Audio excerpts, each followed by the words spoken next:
Sir, Senator De Lima was asking if may gusto daw po ba kayo sa kanya?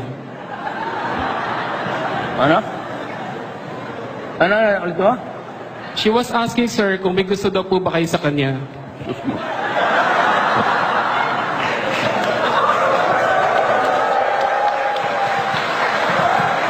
What we have feared has come.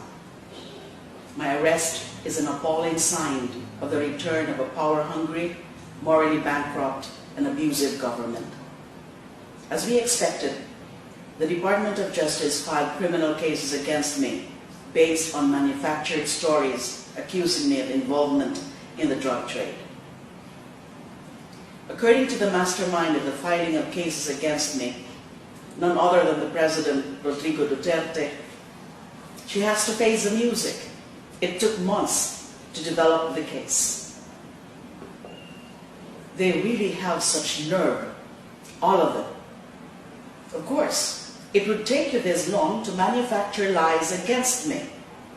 There must be so much fentanyl in Mr. Duterte's brain for him to have the gall to boast of the testimonies of their witnesses who are convicted drug lords and whose statements contradict each other. Liars, hypocrites. As reward for testifying against me, this administration, through the Department of Justice, restored the privileges of its inmates, the very same privileges that I put an end to during my term as the Secretary of Justice. The revolting plan: convicted criminals become state witnesses so they can be exonerated from their crimes. They are not the heroes that this administration is forcing us to believe. Where else in the world have you seen drug lords turn into state witnesses? All they have ever done is to follow the badly written script of this administration, to pin me down with baseless accusations for their personal gain. From the very beginning, we have seen the brand of injustice his regime is pushing for. As they continue to malign and persecute me, meanwhile, Mr. Vitaliano Aguirre of the DOJ cuddled prisoners in exchange for their testimonies, and Solicitor General Jose Calida sought the acquittal of the convicted kidnapper and indicted mastermind of pork barrel scandal, Janet Lim Napoles. From the very beginning, I knew that this regime would not seek true justice. The filing of criminal cases against me is only the fulfillment of Mr. Duterte's fixation for revenge against me because of my investigation of the Davao Death Squad when I was then the chairperson of the Commission on Human Rights. The Filipino people know your style, Mr. President, to put the rule of law in your hands, silence your critics, and destroy those who will go against your caprices. Actually, this should no longer surprise us. If the President supported a policy of killing the poor and drug offenders, what is then stopping him from doing whatever comes into his head? Absolve big-time drug lords, acquit a kidnapper and queen of pork barrel scandal, fabricate stories and plant evidence against his critics, which he admitted he used to do when he was a fiscal, and continue killing the poor with impunity. We all know that every action of the President has no clear basis. He does it on a whim, not because it is right or wrong, but because he can do it and we are letting him. This is impunity. Whatever he does, he is confident that he is free from any punishment. This all started when he discovered as mayor of Davao City that he could kill people without accountability. Truth is, even though he has killed over 1,000 in Davao and over 7,000 throughout the Philippines with his death squads and rogue police, he has yet to pay for it under the law. But perhaps now he can be made accountable for his horrible crime against humanity. Recently, the President's right-hand man in the Davao Death Squad, Police Officer Arturo Las Cañas, finally revealed himself.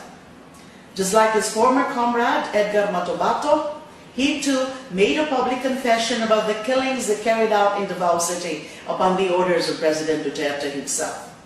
He, together with police officer Samson Sonny Benaventura, are the brains and hands of President Duterte in any of the Davao Death Squad operations. With the revelation of Las Cañas, there is no more doubt that our president is a murderer and a sociopathic serial killer. This is also the reason why we are experiencing all the madness in government under this regime that is being led by the #1 criminal in the entire Philippines, if not in the whole world, none other than President Rodrigo Roa Duterte. Let's not ask anymore. How come there seems to be a reunion of questionable characters under the Duterte regime, from the Marcoses to Arroyo and up to Napoles, together with the lawyers and operators? Also, there are the main enforcers of President Duterte's orders, Secretary Aguirre and Sojen Calida, who are among the abusive and arrogant officials in our government. Let's no longer ask why, during the Duterte regime, all the criminals, the corrupt, the savages, and those with evil souls have returned and are thriving. I speak before you with honor and integrity as my only defense. As former Human Rights Chairperson and Justice Secretary, I can look everyone straight in the eye and say, my track record as a public servant has never been tarnished by any wrongdoing except until now based on manufactured lies. I have never used and will never use my position for my personal interest. I say, I am innocent. I have never betrayed, and I will never betray the trust of my country and the Filipino people.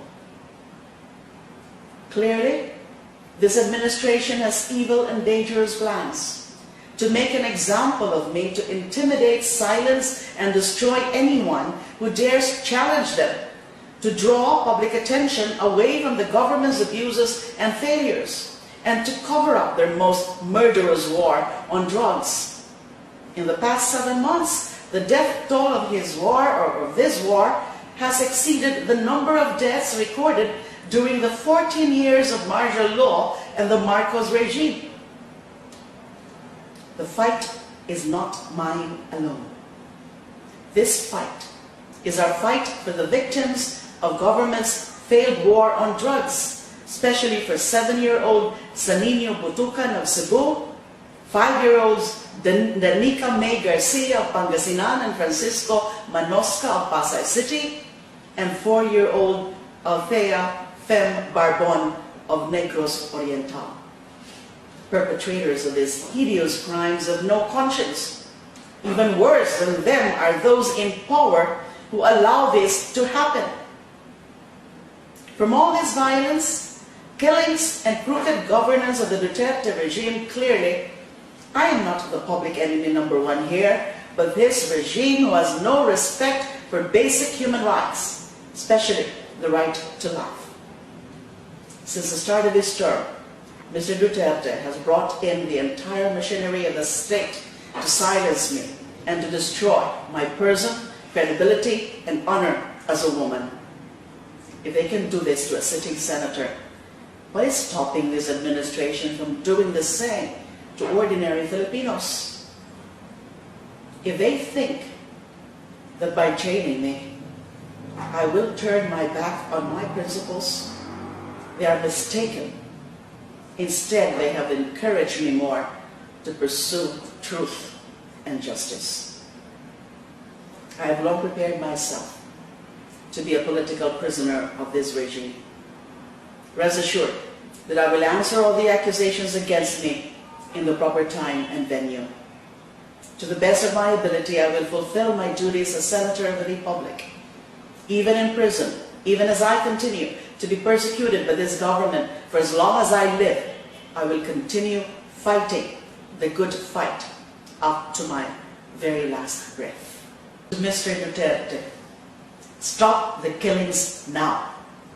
Stop harassing me. Stop this madness. Instead, the Filipino people are begging for your undivided attention to address the myriad problems our country faces. I call on the members of the Fourth Estate to guard our fragile democracy against attempts to curtail our rights and freedom and against the return of dictatorship. I urge people of conscience everywhere, please pray for the Philippines. I ask you to remain vigilant and continue to fight so that true justice and respect for human rights prevail. Let us not allow this administration to continue violating our Constitution, disrespecting our laws, and taking the lives of our countrymen. I am hopeful that we will not remain silent in the face of the daily killings taking place in our midst, the flagrant violations of our fundamental rights, and the deliberate efforts to poison our minds and that of our children. Let us fight for our rights.